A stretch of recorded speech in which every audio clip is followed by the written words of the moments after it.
Appointment പറഞ്ഞിട്ടുണ്ടല്ലോ.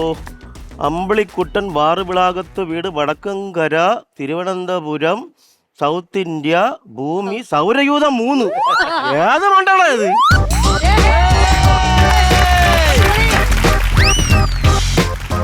സൈക്കാട്ടുശ്ശേരി. സൈക്കാട്ടുശ്ശേരിയാ അവിടെ എഴുതി വെച്ചേക്കുന്നു. സൈക്കാട്രിസ്റ്റ് കാണാവുന്നതാണ്. കസേര കയറിയിരിക്കും. അമ്പിളിക്കുട്ടൻ എങ്ങനെ മനസ്സിലായി? ആ റൂട്ട് കണ്ടപ്പോ മനസ്സിലായി. നേരെ കയറി. ഞാൻ വന്നത് ബുദ്ധിമുട്ടായോ? ഓഫ് കോഴ്സ് ഇല്ല. അയ്യോ കഷ്ടം. ഇത്രയും ഫേമസ് ആയ ഡോക്ടർ സഹസൂപ കഴുത്തിയിട്ട് പാൻറ് ഊരി ഇങ്ങനെ തോളിയിട്ട് ഇങ്ങനെ കുത്തിയിരിക്കും പറമ്പിൽ. എന്താ മനസ്സിലായില്ല? കക്കൂസില്ലെന്ന് പറഞ്ഞു. കക്കൂസില്ലെന്നല്ല, ഓഫ് കോഴ്സ് ഇല്ല, കുഴപ്പമില്ലാന്ന്. ഓക്കെ അമ്പിളിക്കുട്ട, ഞാൻ ചികിത്സിക്കുന്നതിന് മുമ്പ് കുറച്ച് കാര്യങ്ങൾ എനിക്ക് അറിഞ്ഞാൽ മാത്രമേ ചികിത്സിക്കാൻ പറ്റുള്ളൂ. മനസ്സിലായോ? ആഹാ, ലാപ്ടോപ്പ് തുറന്ന ഉടനെ മലയാള അക്ഷരങ്ങൾ തള്ളി തള്ളി വരികയാണല്ലോ. മലയാള അക്ഷരങ്ങളാ പട്ടി കൗണ്ടർ എഴുതി വെച്ചിരിക്കണം, മറന്നു നിങ്ങളെ വിളിച്ച് പറഞ്ഞു കൊടുക്കാം. മിസ്റ്റർ അമ്പിളിക്കുട്ടൻ എന്ത് ചെയ്യുന്നു? സാർ ഞാൻ എന്ത് ചെയ്യണം? ഇവിടെ ഇയാള് ജോലി വല്ലതും നോക്കിയിട്ടുണ്ടോന്നാണ് എഴുതത്. ജോലി നോക്കിയിട്ടുണ്ട്. 2002 തോന്നുന്നു ഞാൻ അസിസ്റ്റന്റ് പ്രൊഫസറായിട്ട് ഒരു കോളേജിൽ ജോലി നോക്കിയിട്ടുണ്ട്. Very good. പിന്നെ 2010 തോന്നുന്നു ഞാൻ ഈ സെക്രട്ടേറിയറ്റ് PA ആയിട്ട് ജോലി നോക്കിയിട്ടുണ്ട്. Very good. 2016 അസിസ്റ്റന്റ് കളക്ടറായിട്ട് ജോലി നോക്കിയിട്ടുണ്ട്. Very good. ഇത്രയും ജോലിയൊക്കെ നോക്കി നിങ്ങൾ എന്തിനാ ജോലി കളഞ്ഞത്? ജോലി നോക്കിയിട്ടേ ഉള്ളൂ, കിട്ടിയിട്ടില്ല. അതെ സാറേ, കുറച്ച് വെരി ഗുഡ് ഞാൻ പറഞ്ഞിട്ടുണ്ട്, അത് എഡിറ്റിംഗിൽ കട്ട് ചെയ്ത് പോണേ. ഇരി കുറച്ച് കാര്യം ചോദിക്കട്ടെ. എന്താണ് നിങ്ങളുടെ ആവശ്യം? എന്താണെന്ന് പറ. സാറേ, എന്റെ വീട്ടില് മൊത്തത്തിൽ പ്രശ്നമാണ്. സാറേ, എന്റെ വീടില്ലേ, എന്റെ വീട്ടിൽ ഭരിക്കുന്ന മൊത്തം സ്ത്രീകളാണ്. അമ്മായിയമ്മ, ഭാര്യ, അവളുടെ കുഞ്ഞമ്മ. കാണാനല്ലേ കണക്ക് അല്ല റിയലി? അപ്പൊ എന്താണ് നിങ്ങളുടെ പ്രശ്നം? ചെറിയ വിഷയങ്ങളേ ഉള്ളൂ. ഒരു സോറി തീരേണ്ട വിഷയം അവളൊരു ലോറി വിളിച്ച് കൊണ്ടുവന്ന പരുവത്തിലാക്കും. അങ്ങനെയൊക്കെയുള്ള പ്രശ്നമുണ്ടല്ലോ. അപ്പൊ അങ്ങനെയാണെങ്കിൽ എനിക്ക് കുറച്ച് കാര്യങ്ങളാണ്. നിങ്ങളുടെ ജീവിതത്തിൽ നിങ്ങൾ കല്യാണം കഴിഞ്ഞിട്ട് നിങ്ങളുടെ ഫസ്റ്റ് നൈറ്റ് എങ്ങനെയായിരുന്നു? ഫസ്റ്റ് നൈറ്റ് അവള് പാലുമായിട്ട് വന്നു, പാല് കുടിച്ചു, ഞാൻ ഉറങ്ങിപ്പോയി, കിസ്മിസ് ആയി. ഈ പാലിനകത്ത് അണ്ടിപ്പരിപ്പും കിസ്മിസും ഉണ്ടായിരുന്നോ? അതല്ലെന്ന്, പിന്നെ പാല് കുടിച്ച് ഉറങ്ങിപ്പോയപ്പോ ആദ്യം കിട്ടേണ്ട കിസ് മിസ്സായി പോയെന്ന്. നിങ്ങളെ ഭാര്യ ഭർത്താവ് റിലേഷൻഷിപ്പ് ഉണ്ടല്ലോ, അങ്ങനെ അതിന്റെ ഇടയിലുണ്ടായ വിടവ് കാരണം നിങ്ങൾക്ക് എന്തെങ്കിലും അപകടം ഉണ്ടായിട്ടുണ്ടോ? ഉണ്ട്. പറയൂ. ഞങ്ങൾ 2 കട്ടിൽ ചേർത്ത് പിടിച്ചിട്ട് കിടന്നാണ് ഉറങ്ങുന്നത്. ഒരു ദിവസം പിണങ്ങിയിട്ട് അവൾ ഈ കട്ടിൽ പിടിച്ച് മാറ്റിയിട്ടിട്ട് കിടന്നു. അപ്പൊ ഉറക്കത്തിൽ ആ വിടവിൽ വീണ് എനിക്ക് അപകടം പറ്റി.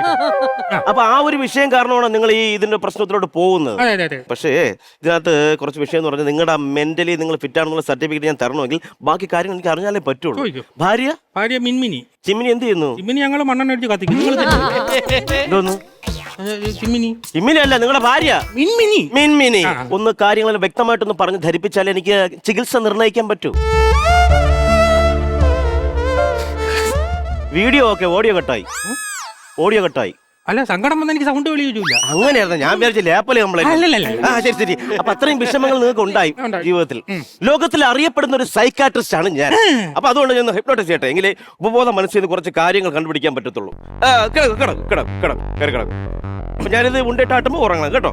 ഓക്കെ അമ്പിളിക്കുട്ടൻ, നിങ്ങൾ ഉറങ്ങുകയാണ്. നിങ്ങൾ ഉറക്കത്തിലേക്ക് വഴുതി വീഴുകയാണ്. അമ്പിളിക്കുട്ടൻ ഉറങ്ങിക്കഴിഞ്ഞു.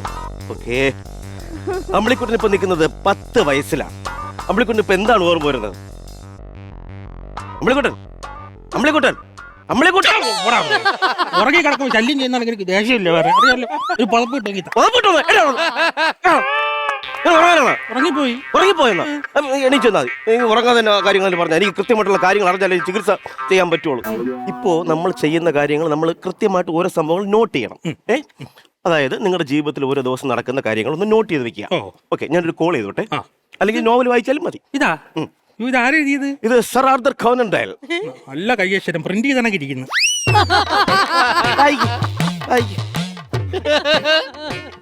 എല്ലാ കുടുംബത്തിലുണ്ട് വിഷയങ്ങളുണ്ട്. കുടുംബത്തിലുണ്ടോ? ഇല്ലെങ്കിൽ ഞായറാഴ്ച ക്ലിനിക്കും തുറന്നു വിട്ടിരിക്കാൻ വേണ്ടി എനിക്ക് ഭ്രാന്താ.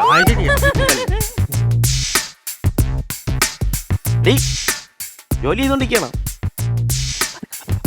അതെ, ഇവിടെ അമ്പിളിക്കുട്ടുന്ന ഒരു പേഷ്യന്റ് വന്നിട്ടുണ്ട്. മണ്ടത്തരം എന്ന് പറഞ്ഞാൽ ഭയങ്കര എന്തോ കട്ടിയല്ലേ സംസാരിക്കും. മ്യൂട്ട് ചെയ്ത് വെച്ചോണേ. ഇപ്പൊ കൊറേ വിറ്റുകൾ കാണാം കേട്ടാ. കുറച്ചേരൊന്ന് കിടക്കട്ടെ അമ്പിളിക്കുട്ടാ, വായിക്കും മൊത്തം. അയ്യോ,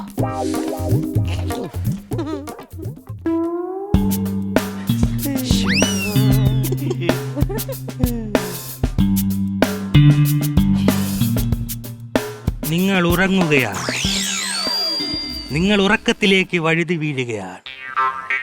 slowly sleep sleep sleep. You കൊള്ളാം സാറേ. സാറിന്റെ ജീവിതത്തിൽ പറ്റിയ പ്രധാന സംഭവങ്ങളൊന്ന് പറയാമോ? അയ്യോ, എന്നെപ്പോലൊരു വൃത്തികെട്ടവൻ ലോകത്ത്. എന്റെ ഭാര്യയെ കൂടാതെ എനിക്ക് 7 പെമ്പിളരുമായിട്ട് കണക്ഷൻ ഉണ്ട്. ഞാൻ പണ്ട് സ്കൂളിൽ പഠിക്കുമ്പോണ്ടായിരുന്ന സന്ധ്യയില്ലേ, അവളെ കെട്ടണമെന്ന് ഭയങ്കര ആഗ്രഹമായിരുന്നു. അങ്ങനെയാണ് ഈ പുല്ല് തലയിൽ വന്ന് വീണത്. പക്ഷെ അവളിലുണ്ടായ എന്റെ കൊച്ചുണ്ടല്ല, അതിനെ ഞാൻ കളയൂല. പിന്നെ ഇവളെ ചുമ്മാ പേരിന് കൊണ്ട് നടക്കണത്. അപ്പൊ സാർ ഇപ്പോഴത്തെ ഭാര്യയെ കുറിച്ച് എന്താണ് സാറിന്? അയ്യോ, അഴുക്ക ഹലോ ആര്? ഹലോ. ഓ ഡേ അവന്റെ കയ്യിലൊന്ന് കൊടുത്തേടേ. അവന്റെ ആ കിടക്കുന്നവന്റെ കയ്യില. സാറേ ആരെ ചേച്ചി വിളിക്കും? എന്റെ ഭാര്യ പറയണി. എടാ എടാ നാറി, എടാ പട്ടി, എടാ തെണ്ടി, നിനക്ക് ആരാടാ ഉള്ളത്? നിന്നെ ഞാൻ ഇന്ന് രാത്രി ആക്കണമെങ്കിൽ മാട നാറി. എടാ നീ ആ ക്ലിനിക്ക് പൂട്ടി താക്കോലും കൊണ്ട് എത്രയും നാറി. നീ വീട്ടിലോട്ട് ചെല്ലണ്ട. ഈ സ്ഥാപനവും എന്റെ സ്ഥലവും എല്ലാം അവളുള്ളതാണ്. എന്റെ ജോലിയും പോവും. ആണോ ഉണ്ടാ സാറേ? ഭാര്യയുടെ ചെലവിൽ ക്ലിനിക്കും തുറന്നു വെച്ച് ഇങ്ങനെയൊക്കെ ജീവിക്കാൻ. അതവിടെ പോയി, അതെന്റെ ഉണ്ട മാത്രമേ എനിക്ക്. ഞാനിനി എന്ത് ജോലി ചെയ്യണം? എനിക്ക് അറിഞ്ഞൂടെ? നീ ജീവിക്കാൻ പറഞ്ഞ നിവൃത്തിയില്ല. വിഷമിക്കണ്ട, എനിക്കൊരു സ്ഥാപനമുണ്ട്. സാറിന് അവിടെ ജോലി ചെയ്യും. ആണോ? എത്ര ശമ്പളം? ശമ്പളമൊന്നുമില്ല, 3 നേരം ആഹാരം തരും. അത് കൊള്ളാലോ. എന്താണ് ജോലി? രാവിലെ വരുമ്പോ ഒരു പാത്രം എടുത്ത് കൈ തരും. തൊട്ടടുത്തൊരു അമ്പലമുണ്ട്, അവിടെ അന്നദാനത്തിന് ക്യൂ ഒന്ന് അന്നദാനം മേടിച്ചോണ്ട് വരണം. പകുതി നിങ്ങൾക്കും പകുതി എനിക്കും. അമ്പളിക്കൂട്ട, ഇങ്ങനെയാണോ ഓരോരുത്തരുടെ ജീവിതം നീ മണ്ടത്തരം കാണിച്ചില്ലാതാക്കുന്നത്? എനിക്ക് അതല്ലേ വേണ്ടത്. അതല്ല, നിനക്ക് ഇതാണ് വേണ്ടത്.